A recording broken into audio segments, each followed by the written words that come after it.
fidanzata in un bel telefono,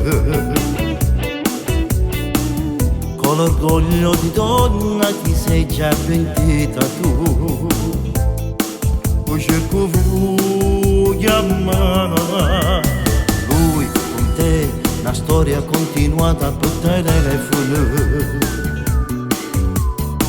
L'hai conosciuto in agosto, un'estate a Catania e tu non puoi perdere più di 30 messaggi, nessuna risposta, sto orgoglio di uomo con te.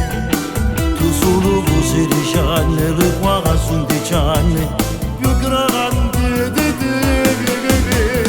Chiamalo, non ti stancare, vedi che risponderà.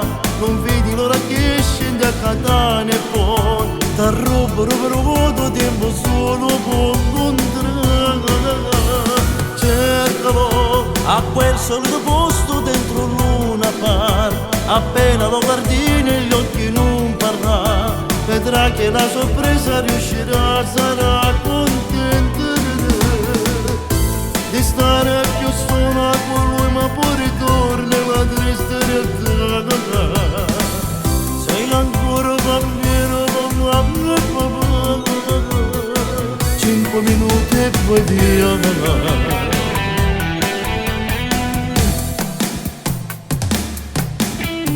Lui per te avrebbe preso tutto seriamente,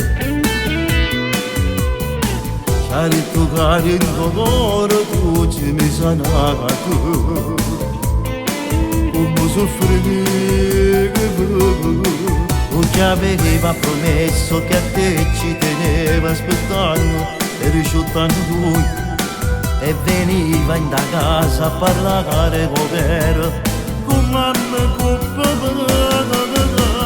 Chiamalo, non ti stancare, vedi che risponderà. Non vedi l'ora che scende a Catania e poi t'arrubo tempo solo per incontrare.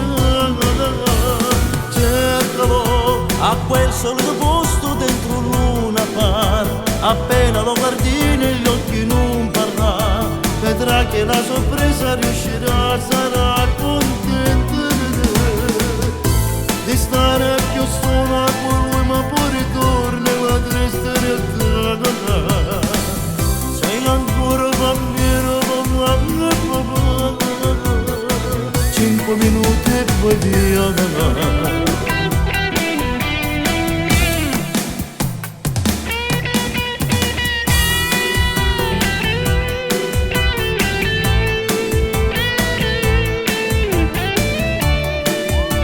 Vedrà che la sorpresa riuscirà,